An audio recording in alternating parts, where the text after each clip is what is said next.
ইউসুফ আজ জুমার দিনে মসজিদে এসেছে। তার হাতে একটি খেজুরের থলি। মনে আশা, আজ সে কিছু দান করবে।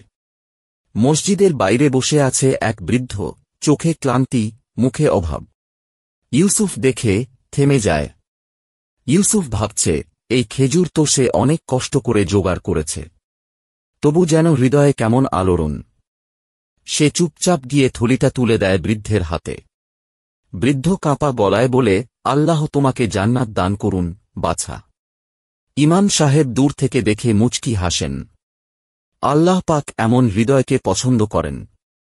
জুমার পর ইমাম সাহেব ইউসুফকে ডাকেন। তোমার অন্তর সৎ। তুমি কুরআন প্রতিযোগিতায় অংশ নাও। রাতে ইউসুফ বাড়িতে বসে কুরআন তিলাওয়াত করছে। মা পাশে বসে দোয়া করছেন। হে আল্লাহ, আমার ছেলেকে তুমি কবুল করো। প্রতিযোগিতার দিন।